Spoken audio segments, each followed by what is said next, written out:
Oh, jeez. Is it over? Ugh. Oh, man. Whew. All right. What happened? Is it over? Who won? Biden won. Huh? How? I thought that Trump was going to win. He was going to win all those swing Biden states. keeps getting hundreds of thousands of votes randomly at early hours in the morning, so the Trump team is now accusing them of cheating. The Democrats cheating? I would have never guessed that. Yeah, so I guess we'll see what happens then. Okay, so we got to wait some more. Okay. Well, you know what? The good news is at least we're waiting together. Thank you for tuning into another episode of the Gonzo Tonight Show. And I want to talk about the Gonzo Tonight store merch, as always. The shirts, the mugs, great stuff.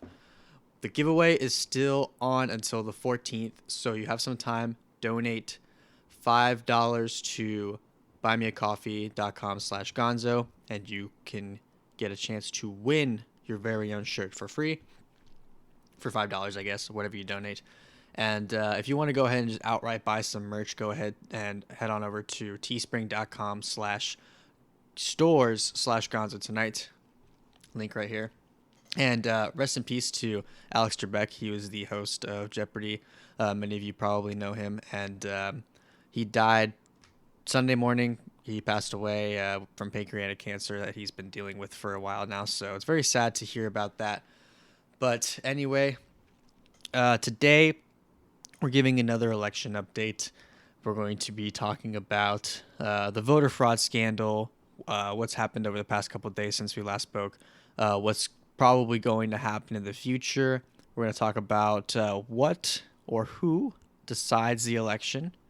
Is it the media? I don't know. We'll find out. But before all that, I'm going to be having a guest call on the show. It's a good friend of mine from Pennsylvania, one of the great swing states. And we're going to talk about what's been happening over there more specifically. And without further ado, let's just go ahead and get right into it.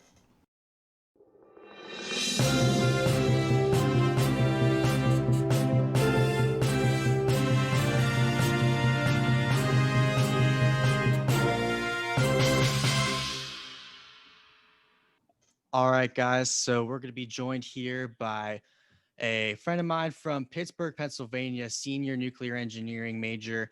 Uh, and he is going to be in the Naval Academy here soon. He's going to Charleston to study to become eventually a naval officer. Please welcome my friend Tony excuse me if I butcher this name. I always forget how to pronounce it. Delpalazzo. Yeah, that was good. Perfect. All right. So how you doing, man? I'm doing real well. Perfect. It's nice weather, everything's good. It's been pretty nice down here too. And sorry, I'm getting reverb on my end, so it's going to be a little confusing. But real quick, let me pull up the questions here. There we go. So, and you're a big cigar guy. I forgot to mention there. Yeah, huge cigar guy, big aficionado. Of course, I would say I am myself too. What's one of your favorite cigars? Favorite cigar, I actually have specifically a favorite. Is the Davidoff Late Hour, Churchill Late Hour. Great flavor profile, very nice and oaky. I kind of like that a lot. It's not my typical blend. I like Nicaraguan tobacco mostly because of the spice to it, but it's not a Nicaraguan cigar. But it's my favorite because of when I smoke it is usually for the Marine Corps birthday ball, Marine Corps and Navy birthday ball. So that's why it's one of my favorite. It has a lot of memories to it. Yeah, I used to actually that used to be one of my favorite cigars as well. Yeah. I don't know about you, but over here in Orlando, a lot of the Davidoffs that we're getting, they aren't tasting or smoking as good as usual. So I've been kind of taking a break from them. Interesting. Yeah, But no. I would say that a good go-to for me is the Padron 1926. Oh, it's a fantastic one. Yeah, the 1926 is great. Do you like the Yeah, Maduro or the natural? Maduro for sure. Maduro. I like the Maduro too. Oh yeah, and then preferred size. What would you say if you're Oh, smoking the Churchill or the Robusto? no, it's well the Winston Churchill, the late hour that I smoke is usually I think it's a little bit bigger than a Toro, but I'm a size queen. I like big cigars, so I Mm. like an 8x80 or a 7x70. Oh, geez. For people, yeah, for the people who don't know, gauge is 70s like or 80s like this thick. It's pretty thick, and I like a long smoke too. So 70 Right. is But to great. put it in perspective, most cigars you'll see it's like a 50 ring gauge is like average, I'd say. So 80 Yeah, is a lot bigger.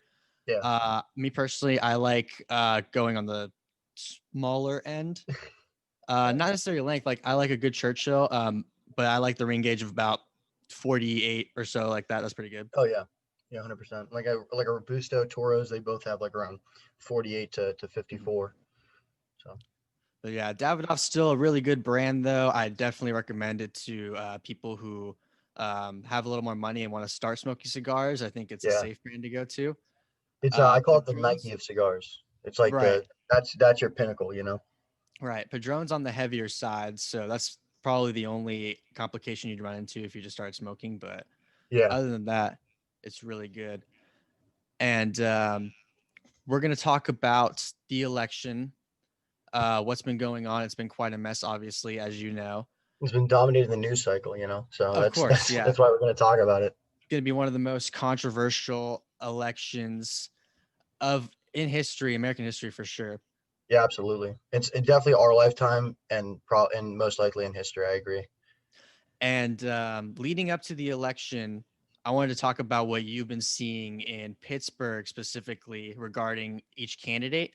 Hmm. Are you seeing, or were you seeing more Trump support or Biden support, or was it a little bit of a mix? So most of my time during the election has been actually spent up at State College in PA, so like Center County area, for because I'm at Penn State. So I I haven't really been in Pittsburgh, but when I was there this summer, you know, we were seeing ads, we were seeing like on the television, you would see signs and stuff like that. But Pittsburgh and Allegheny County is a very large Democratic stronghold. You know, we saw that during the election. It's really Pittsburgh, Philadelphia, and even Center County as well, because all the college students here. So I saw a lot of Biden support, um, all across like Pittsburgh and State College, but I think that North Hills area in Pittsburgh, where I'm actually from, the North Hills, that was a more I think it's a heavier Trump leaning area, but you got to worry about the South Hills, which is where all the Biden supporters are at typically. Okay, so I'm guessing the north area is more of rural area, more. It's suburban, but Okay, it's higher. I would say you talk about tax brackets. It's a higher tax bracket, higher income area. okay, okay. The South Hills is where you talk about Aliquippa. You talk about anywhere on the south side of Pittsburgh is kind of like not the hood, but it's definitely higher demographic of African Americans Mhm. and other minorities. Okay. And regardless of who you support, before the election, who did you think was going to win? So personally, my support was President Trump. I'm pretty sure, yeah, I voted Republican down the ballot, just as my conservative viewpoints and stuff like that. But I thought that Trump was looking really solid. You know, I watched the first debate, the VP debate, and the second debate. And after the second debate, I thought, Trump had a very good um, stand in terms of, in my opinion, of the election. He had a lot of good points that he brought up, and he really conducted himself well. In addition to that, we see at the very tail end of, we're getting 4 or 5 days close to the election, and he's thrown 4 or 3 to 5 rallies a day in different states. I thought that that showed a lot of his stamina, and that, the COVID issue that he had where he tested positive didn't really affect him. He kept going to rallies, kept bringing a lot of people in. And with Biden, it's not that I don't think he has the stamina that Trump has. He's a little older. Mhm. Didn't really host many rallies, and if he did, they were very close to his home city or home state, I should say. Didn't really go anywhere else. I know he went to Pittsburgh, or not Pittsburgh, but he went to Pennsylvania. I think he went down to Ohio once, but he Mhm. didn't really go anywhere outside of the states that are really close to Delaware. So I just thought that he had in terms of media, the presence of Trump was, I think, felt higher. No, you're absolutely right. I mean, I think the Sunday or Monday before the election, Trump went to a total of 5 different states. Yep.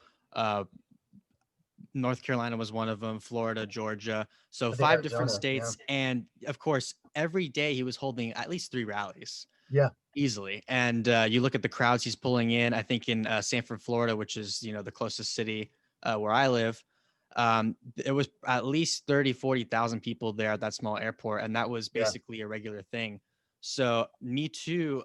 When it comes to who I thought won the election, I mean, regardless of who I liked personally, I thought that he had a very good chance of winning. And I still believe that we're going to get into the voter fraud thing, but I believe that he actually won this election if you look at all the legal ballots. yeah. And I wanted to talk to you about that. When you hear President Trump and his team talk about the potential voter fraud that's happening in this election, what are your initial thoughts on that topic? Yeah, so when it first came out, we knew like coming into this election that mail-in ballots, are going to be a higher risk of possibility for voter fraud. I don't remember who stated it, but it was cited as one of the most vulnerable in terms of being able to become voter fraud is through mail-in ballots. If you think about it, like you're going to get, like we see in Nevada, you're going to get people who aren't in Nevada voting in Nevada, right? You're going to see people who are voting in PA who aren't from PA. And it and initially when the voter fraud came out, I wasn't surprised that it came up, and we Trump's team and campaign were asking for recounts for looking at the what do they call them, inaccuracies, I guess, in different counties and stuff like that. A lot of the battleground state counties. Um, but initially, it was kind of like, okay, I wasn't 100% on board because while you can make those claims, there wasn't a lot of evidence. But since then, it has changed. There's a lot of evidence that was brought forward to show that voter fraud was a real thing. So I guess for me personally, I believe that my influence on this election had ended once I had cast my ballot.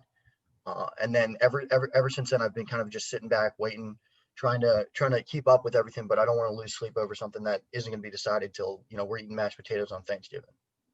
Of course, yeah. I mean, and even probably after that, unfortunately. Yeah. But like you said, all we can do really is cast our vote. We can show our support verbally, Yep. go to rallies, do whatever it is. But when it comes to stuff like this, when it gets into the legal side of it, of course, all we're going to do is sit and wait It's and hope above for our the pay best. grades. You know what I mean? Like Yeah, they're exactly. Hope for the best and just hope that everything works out in the end. right. And yeah, like you said, initially there wasn't much evidence supporting these claims as we Hmm. saw. Of course, Trump had been talking about it for months before, saying that Yeah. they're going to rig this election. Uh, there were a few videos coming out before, examples of people trying to commit voter fraud in certain ways. But Hmm. like you said, every day that passes, more and more evidence is coming out. So I think it's very clear that there is some level of voter fraud that happened in this election. Oh, I agree. Yeah. Again, like I said, we just kind of got to sit back, wait, see what happens. One of the biggest things that kind of dominated my what news I listen to is obviously the battleground states having a lot of issues, and especially like when three states, Wisconsin, Michigan, and Pennsylvania, at 4 a.m. on election day, because I stayed up till 6 a.m. that day watching Mhm. everything. um, they said, hey, we're gonna stop counting. They all stopped counting around 10% ballots counted, right? Mhm. So like, and at that point you have Trump, who's leading in Wisconsin, Michigan, and PA, and you have Philadelphia stop, you have Milwaukee stop, and then you had Detroit, right? That area, Mhm. they all stopped. And then at that point, most news stations were like, hey, we're going to reconvene at 9 a.m. So we're not, with everything stopped, we're not counting ballots. And then one of the biggest things is at 5 a.m. you see that jump, right? Right. And I know that there's been a lot of discussion about that jump. I know that some people were like, oh, it was corrected, it was something that occurred. It was like a zero was added to something, and that changed it, but they kind of flipped it back. Either way, you see that there's your issue right there, right? Like just because it happened, then it's an issue, and that's why you got to go and look at everything and look back at what ballots were counted, how are they counted, and kind of like a recount, almost like a complete audit, I would say, of all the battleground states and a lot of the other. In fact, most states I think should have an audit on this election and go through and count all the ballots again. 100%. I mean, when you look at even one example of voter fraud happening, and like you said, the first weird thing that caught our eye was when Biden votes in both Michigan and Wisconsin. had that jump Yep. around 5 or 6 a.m. And you're looking at that like, okay, what's going on? And then every day after that, we're having new things come out. In Michigan, the clerk came forward saying that there was a glitch Yep. that took 6,000 votes for Trump and gave it to Biden. Yep. So if we're seeing stuff like that, there definitely needs to be some looking into. And I think that if Biden supporters are so confident that he won legally, I don't see what the big deal is about Right. them looking into it. No, I agree. But it's And what we see. It's what we see, from either side, in my opinion. Politics is a mhm, tricky thing. I'm gonna look into get into it after I finish my career in the Navy. mhm, But it's not for the faint of heart because you have a lot of stuff that's behind the curtains, like a lot of stuff going on. And for the American people, we want transparency, right? That's our whole thing. And to have transparency, that means we want to know if the votes that were counted, were they legal votes, or are we looking at something where there are people who are deceased? Because that came out. There's a lot of individuals in Michigan, Wisconsin, PA, Nevada, a lot of battleground states have guys who died in 1984 or earlier. mhm. Many people were above the age of 100, and that statistically speaking is like one out of it, like what is it? The odds are like 1/20,000 something to live past 100, and you have any number of people over 100. That's something to look into. So there's a lot of inaccuracies in the vote for this election. So again, there needs to be an audit. There needs to be a recount. Exactly. Like you said, people on both sides should be wanting the truth. I think I was thinking it's like comparing it to a football game or something. Yep. You have one team that, let's say they deflate footballs and they're going to We're not deny gonna it say all a the way. team. We're not gonna say a team, but it rhymes with Matriots. We're not, that team's not going to go ahead and be like, oh yeah, okay, we did it, or let's look into it, whatever. I mean, Yeah. eventually, if you give enough pressure on them, they will. But of course, Right. if you're the team that's cheating, you're not going to come forward and just be like, yeah, let's go ahead and do a full audit. No. If you're the team that has been cheated, of course, you're going to want to look fully into this. And that's kind Hmm. of too what we saw in 2016 when Trump got elected. Immediately, they started the whole Russia scandal, Yeah. that Russia rigged the election, all this and that. And now that their candidate got elected, they're saying it's practically impossible for our election to be compromised. So I think Right. it's a lot of hypocrisy, um, Well, this some on is both sides, but of course, in this instance, we're seeing hypocrisy from the left as yeah. usual. The other thing is it's not out of Biden's play. It's not well. It's not out of his playbook. Like when he went for presidency, I think way back when he had to Mhm. remove himself from the race and for the race for the nomination because he had lied about his college experience, and he lied about that. So it's not. And I mean that's the thing. Politicians aren't. They're all liars, right? Like Right. like there's not a lot of them are going to stretch the truth or not tell us the whole truth, and that's why again from an American citizen point of view is we want just the truth, right? And that's what we're looking for. And that's why it's required to look into elections and ensure that votes are counted legally. Of course, the saying goes, you can't find an honest politician. All of a sudden, we have people believing the politicians on the left that this election was not rigged. And of course, the worst part of it is that the media now is so corrupt that Yeah. we don't know what's true. And then you turn on any cable news station and they're saying one thing, and some people think it's true, and some people have evidence to Hmm. point that it's not true. So it's a real shame that Right. our republic has gotten to this point. And I do believe that if Trump can pull this off and expose this voter fraud, hopefully that we find there is, we can go ahead and prevent something greater from happening in the future. Yeah. And if Biden, if they count every vote legally, all the votes are legal, everything we figure it out, and Biden's the winner, so be it. He's my boss for the next 4 years anyway, and maybe 4 years after that. But what matters to me is it's got to be fair, right? Like I don't want to see the if the evidence is not clear that it was completely legal, then I don't like that. You know what I mean? As an American citizen. 100%. No matter what the results are, as long as it's fair, Right. we as Americans, like we have for forever, Yep. will go ahead and concede and allow the winner to take office and, of course, hopefully do his job. So, yeah, it doesn't matter what side, as long as it's an honest election. Of course, I Right. agree with you on that. And that's the thing with Biden. I think that a lot of people, if Biden does win, I don't think the right is going to say the people on right leaners are going to say, well, I hope he fails, right? I mean, Mhm. this happened back in 2016 when Trump won. It was, oh, I hope he fails. I'm like, you don't Right. hope that your pilot is drunk or falls asleep while he's flying your plane, No. you hope that that pilot, whoever it is successful, because he's going to be the leader of our nation for the next, whoever it is, he or she going to be the leader for the next 4 years. And guess what? You're still an American citizen, and we're not going to leave. We're not going to threaten to go to Canada because Canada Mm. is not the best. Um, we No. we are Americans, and we love America, and we want to stay here. And we just want fair and free elections, transparency, top down. We want representatives who represent us, and it's definitely something that we need to look into, because the minute that our elections aren't free and fair, then our votes really don't matter, and who's in power really doesn't matter, and they're just gonna pick and choose. But the fact that we're a republic and we vote for representatives and we vote for who we want to be the leader of our nation, if it doesn't, if it's not like that, if we're allowing voter fraud to occur, then it might as well be a dictatorship. 100%. I agree with that completely. Listen, Tony, thank you for coming on. I'm glad that you came on and shared your piece. And Absolutely. we'll probably have you sometime back in the future, man. But I wish you the best of Absolutely. luck with Hopefully, if everything. I come down to Florida, we'll do something where we can smoke cigars there, because I Absolutely, love to brother.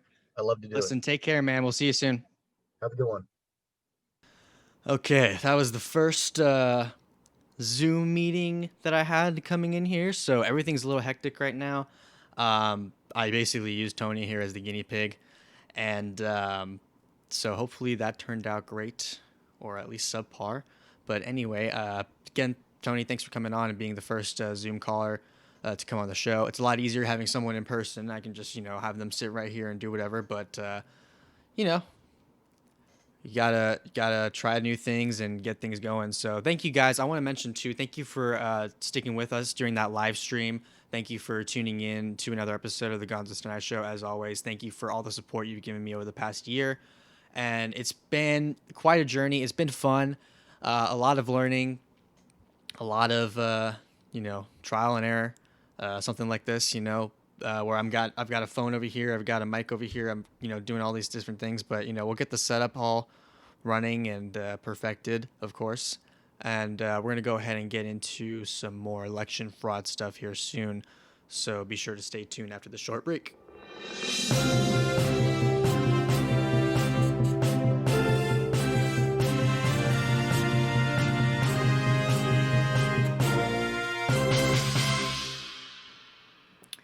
All right, and we're back. Had to change into some real clothes.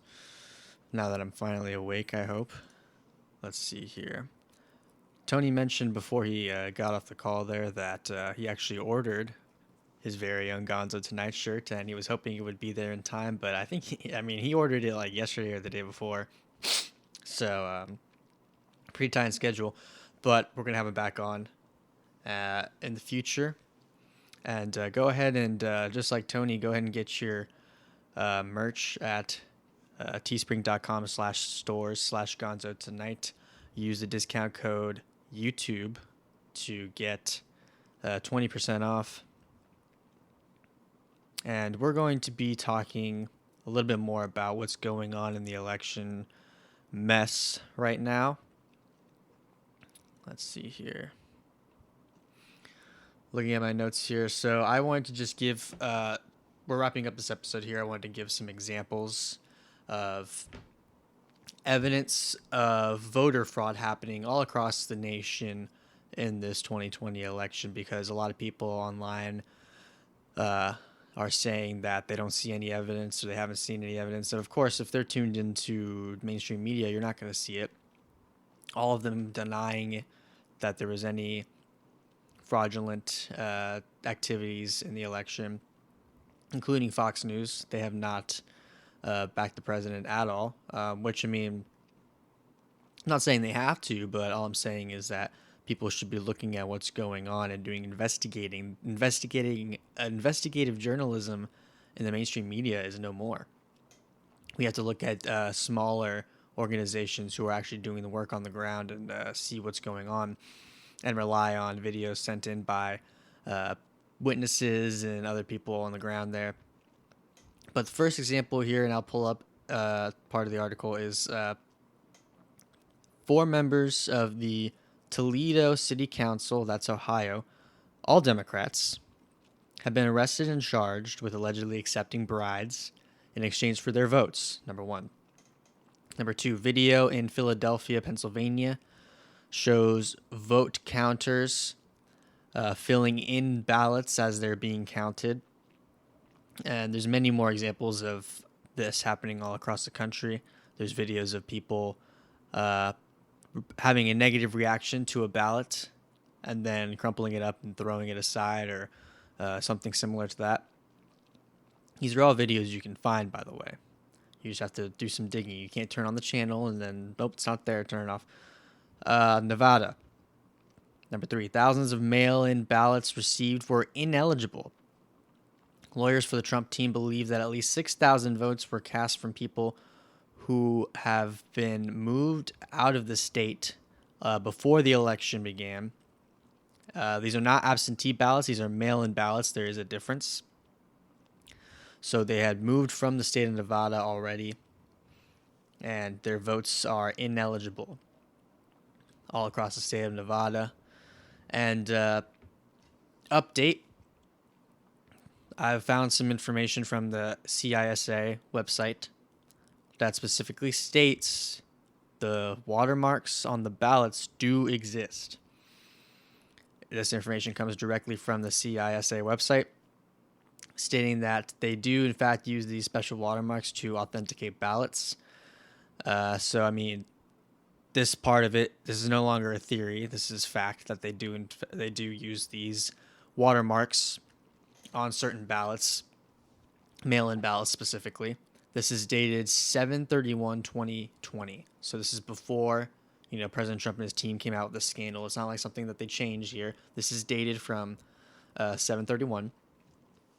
And so, I mean, this so-called theory is now becoming more and more proven. And I think Monday, the 9th, when the Team Trump begins action in the courts and takes it to the judge and the Supreme Court and whatnot, I think we're going to see a lot of stuff coming out, a lot of stuff coming true, things that he's claiming. We're going to see a lot of evidence coming out. Because, I mean, look, this man, just a couple days ago, is sitting back playing golf while this is all going on. He's like, don't worry, I'm not worried. We're going to take care of it, whatever. Because, I mean, he's passing time, waiting until Monday when this can all begin. That's my personal take on it. Of course, that's not, you can think of it whatever you want. Hundreds of thousands of votes nationwide have been cast by people born as early as the 1800s. And a lot of votes coming in from people who were born in the early 1900s or late 1800s. And some states are saying that these votes were not accepted. Most states, it's not proven. And so we'll have to investigate that. My guess is that most states did take some of these votes. Otherwise, it wouldn't be reported, probably.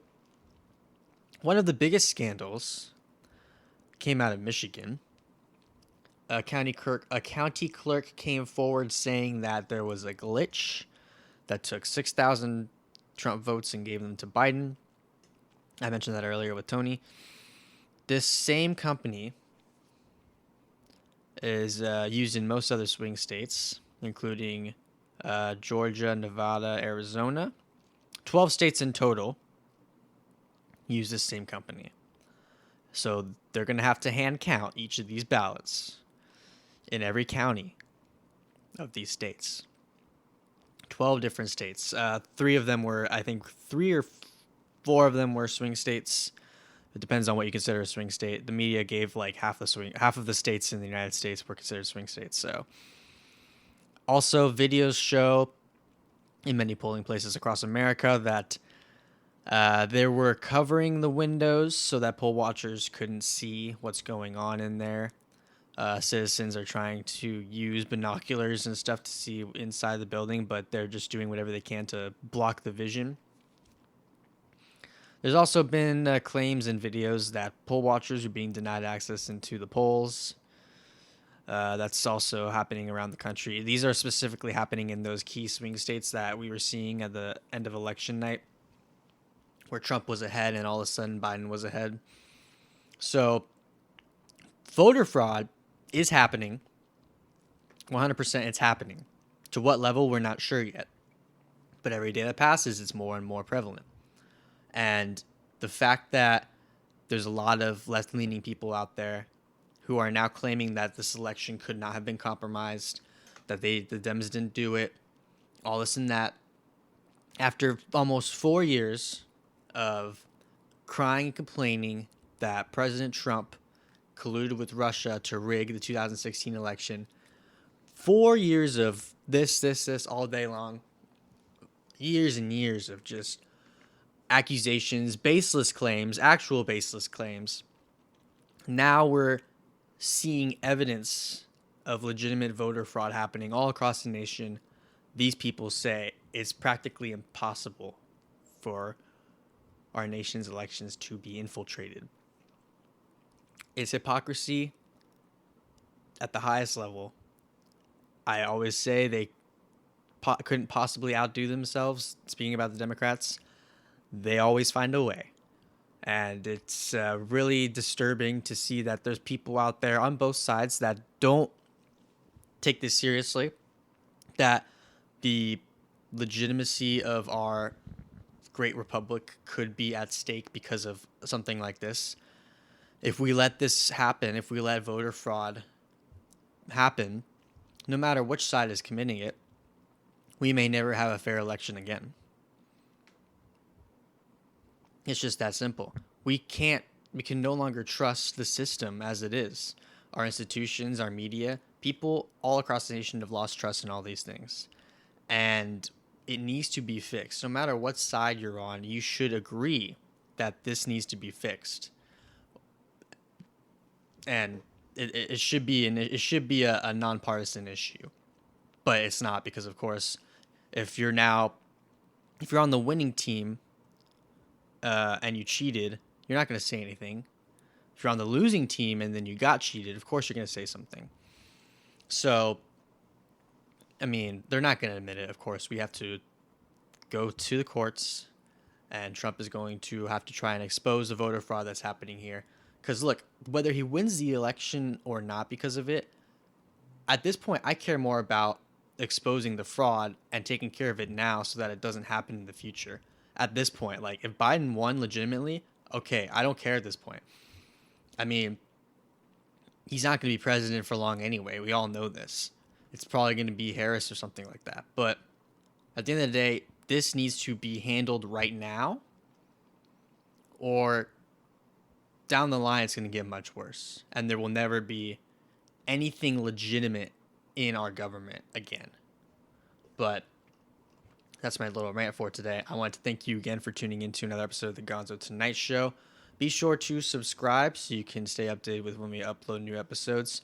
Follow us on social media at Gonzo Tonight for extra content. Go ahead and support the show at buymeacoffee.com/Gonzo. There's tons of benefits there. Also, right now you can enter the giveaway still. Free t-shirt of your choice. And hopefully the Zoom calls become much cleaner from now on. And we're going to get some in-person guests here soon, so stay tuned. We're working on doing that. But again, thanks for tuning in, and I'll see you next time.